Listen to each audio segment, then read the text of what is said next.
എത്താം. ശ്രീ സേനാപതി വേണു, ഞാൻ തിരികെ എത്താം.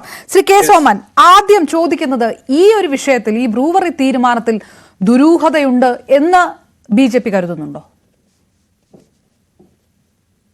അപർണ, ഇതിൽ അടിമുടി ദുരൂഹതയാണ്.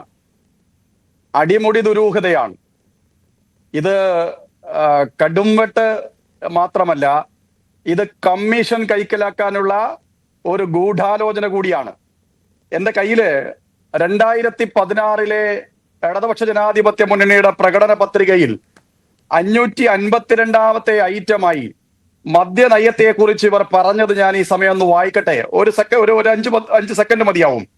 മദ്യം കേരളത്തിൽ ഗുരുതരമായ ഒരു സാമൂഹ്യ വിപത്തായി മാറിയിട്ടുണ്ട്. മദ്യത്തിന്റെ ലഭ്യതയും ഉപയോഗവും പടിപടിയായി കുറയ്ക്കാൻ സഹായകരമായ നയമായിരിക്കും ഇടതുപക്ഷ ജനാധിപത്യ മുന്നണി സർക്കാർ സ്വീകരിക്കുക. ഇതൊരു വിപത്തായി മാറിയിട്ടുണ്ട്. ഇതിന്റെ ഉപയോഗവും വിനിമയവും വിതരണവും ലഭ്യതയും കുറച്ചു കൊണ്ടുവരാൻ വേണ്ടിയിട്ടുള്ള പരിശ്രമമായിരിക്കും നടത്തുക. ഇതിന് മദ്യവർജനത്തെ പ്രോത്സാഹിപ്പിക്കുന്നതിന് ഇന്നുള്ളതിനെക്കാട്ടിൽ കൂടുതൽ, അതായത് 2016 കൂടുതൽ ശക്തമായ ഇടപെടൽ സർക്കാരിന്റെ ഭാഗത്തു നിന്നുണ്ടാകും. ഇതിനായി സാക്ഷരതാ പ്രസ്ഥാനത്തിന്റെ മാതൃകയിൽ അതിവിപുലമായ ജനകീയ ബോധവൽക്കരണ പ്രസ്ഥാനത്തിന് രൂപം നൽകും. അഡിക്ഷൻ സെന്ററിനെ കുറിച്ച് പറയുന്നുണ്ട്.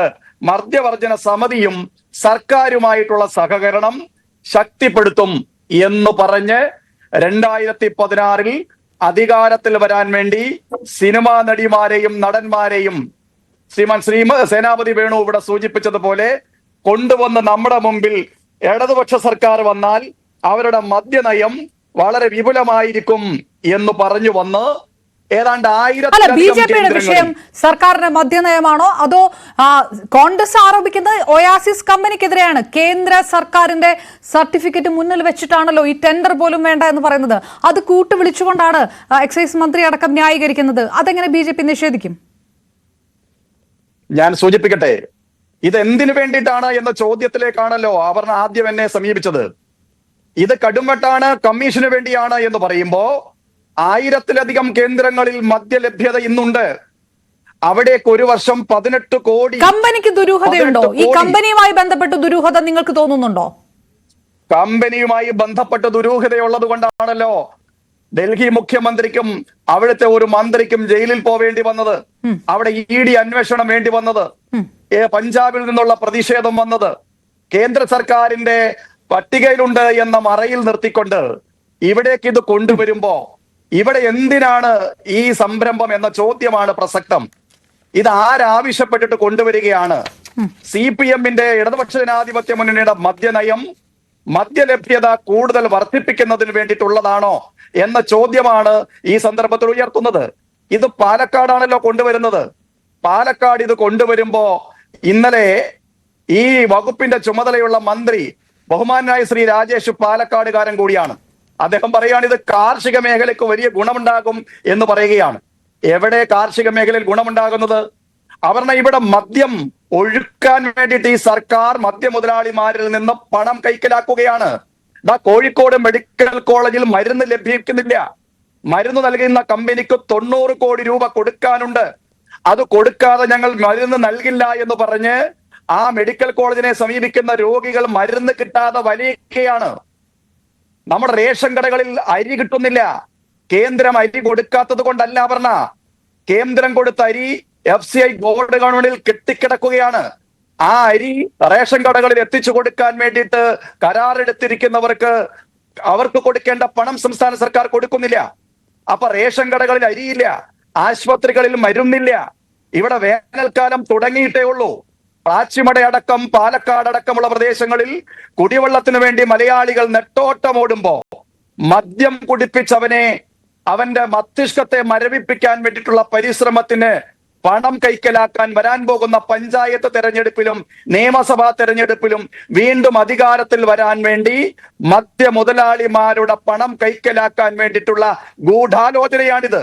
ഇവിടെ പക്ഷേ ഇതിനകത്ത് ശ്രീ കെ സോമൻ ഇതിനകത്ത് കോൺഗ്രസ് പറയാത്ത ആരോപണം ഉന്നയിച്ചിരിക്കുന്നത് നിങ്ങളുടെ പാളയത്തിൽ നിന്ന് പോയിട്ടുള്ള സന്ദീപ് വാര്യർ, അകാലിദളിന്റെ ദീപ് മൽഹോത്ര അദ്ദേഹത്തിന്റെ ഉടമസ്ഥയിലുള്ള ഒയാസിസ് ഗ്രൂപ്പ് യോഗി ആദിത്യനാഥുമായി അടുത്ത ബന്ധമുള്ള MLA, അത്തരത്തിൽ ഇത് ഈ ഗ്രൂപ്പുമായിട്ടുള്ള ബന്ധമെല്ലാം BJP-യിലേക്ക് നീളുന്ന ബന്ധങ്ങളാണ്.